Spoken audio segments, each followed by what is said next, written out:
Finally চলে এসেছি বংশবাটি গ্রামে মায়ের মন্দির। তো চলো।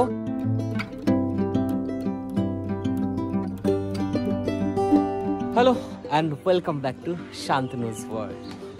তো শান্তনুজ ওয়ার্ল্ডের আরেকটি নতুন ব্লগে তোমাদের সকলকে স্বাগত। তো এখন যাচ্ছি বংশবাটি গ্রাম।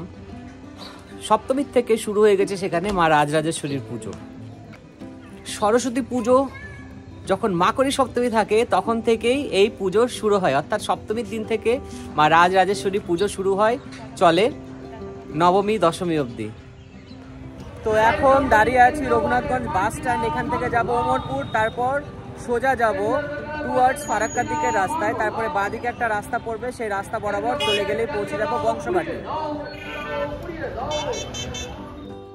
তো শুরু করলাম আজকের যাত্রাপথ। দেখতে পাচ্ছ শ্রী শ্রী রাজরাজেশ্বরী মাতার পুজো। এই রাস্তা দিয়ে এখন ঢুকতে হবে। এটা হচ্ছে ফারাক্কা যাওয়ার রাস্তা। এখন বাঁ দিকে ঢুকে পড়ছি। তো ঢুকে পড়লাম এখন মা রাজরাজেশ্বরী মন্দির যাওয়ার রাস্তায়, অর্থাৎ বংশবাটি গ্রাম যাওয়ার রাস্তায়।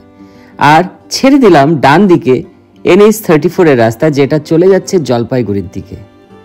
আর এখান থেকে বংশবাটি গ্রাম ধরে নাও প্রায় 7-8 কিলোমিটার মতো। আর এখন যাচ্ছি রাজরাজেশ্বরী মায়ের মন্দিরে।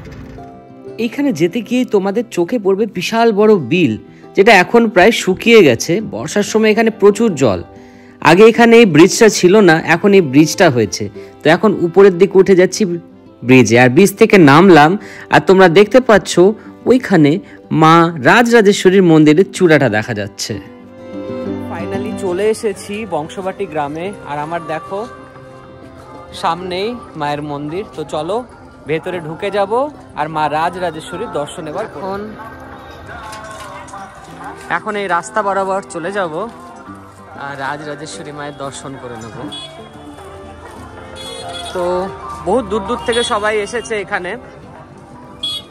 দেখতেই পাচ্ছ এখানে অনেক টোটো গাড়ি আছে, পার্সোনাল ভেহিকলসেও আসা যায়। পাচ্ছ কত ভিড়। রাত বাড়বে ভিড়ও তত বাড়বে। তো চলে এসেছি এখন মন্দিরের একদম সামনে। আর দেখো এবার মন্দিরটা বেশ ভালোভাবে।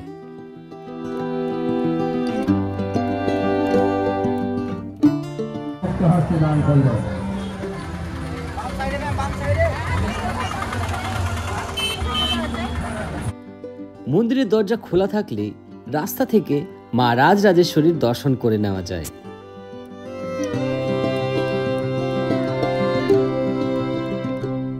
চলে এসেছি এখন রাজরাজেশ্বরী মায়ের, চলেছি মায়ের মন্দিরে। তো ঢুকে পড়ছি এখন মা রাজরাজেশ্বরীর মন্দিরের ভেতরে। মন্দিরটা এখনো পুরোপুরি সম্পূর্ণ হয়নি, এটা নতুন মন্দির যেটা তৈরি হয়েছে। আর তোমরা এখন দেখো মা রাজরাজেশ্বরীর অপরূপ রূপ।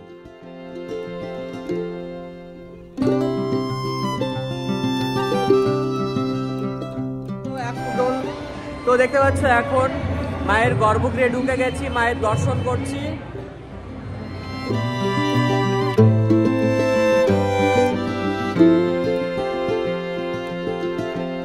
এখানে এসে আমার দেখা হয়ে গেল আমার পরিবারের এক খুদে সদস্য। ও আমার সমস্ত ভিডিওগুলো দেখে, ভীষণ ভালো লাগলো ওর সাথে দেখা হয়ে, পরিচয় হয়ে। ওর নাম অংশু রায়, তাই তো? ঠিক আছে, ভালো থেকো, টাটা। একজন ছোট্ট বাচ্চার সাথে দেখা হয়ে গেছে, ওর নাম মৃণাল। ও আমার ব্লগ দেখে। তো ভালো লাগলো তোমাদের সাথে পরিচয় হয়ে, দেখা করে। পুজোকে কেন্দ্র করে এখানে বিশাল মেলার আয়োজন হয়। তো এখন ঢুকে পড়েছি সেই মেলার মধ্যে। মেলা মানে একটা আলাদা নস্টালজিয়া। ছোট্টবেলায় বাবার হাত ধরে মেলায় আমার প্রথম প্রবেশ। মনে আছে বাজারে গিয়ে প্রথমেই যেটা মনে পড়ে, বিভিন্ন রকমের গাড়ি আমি কিনতাম। বাবা প্রায় যেগুলো চাইতাম এনে দিত। তো চলে এসেছি এখন সেই জায়গায় যেইখানে মা রাজরাজেশ্বরীর বিসর্জন হয়ে থাকে, অর্থাৎ রাজুয়া দিঘি। তো আর এখন প্রায় গোধূলি বেলা, সূর্য অস্ত যায়। আবার পেছনে দেখতেই পাচ্ছ সূর্যটা ভীষণ সুন্দর লাগছে। তো চলো, এখানে ভীষণ সুন্দর সর্ষের চাষও হয়ে গেছে। তো এবার তোমাদেরকে এই রাজুয়া দিঘিটা দেখাবো আর চারপাশের অ্যাম্বিয়েন্সটা দেখাবো। সূর্য এখন অস্ত যায়, গ্রাম বাংলার চাষের জমি, আর পাশেই হচ্ছে এই রাজুয়া দিঘি। এই রাজুয়া দিঘিতেই মা রাজরাজেশ্বরীর বিসর্জন হয়ে থাকে। ফাইনালি রাজোয়া দিঘি তোমাদেরকে দেখালাম। এখন সেখান থেকে বেরিয়ে যাচ্ছি, বাড়ি পৌঁছে যাব আর কিছুক্ষণের মধ্যেই, মিনিট 40 মতো হয়তো লাগবে। তো ব্লগটা আজকের মতো এখানেই শেষ করছি। ভালো লাগলে প্লিজ তোমাদের ভালোবাসা দিও, লাইক করো, শেয়ার করো, কমেন্টস করো। দেখা হচ্ছে খুব শিগগিরই আবার নতুন কোনো ব্লগে। ততক্ষণের জন্য টাটা।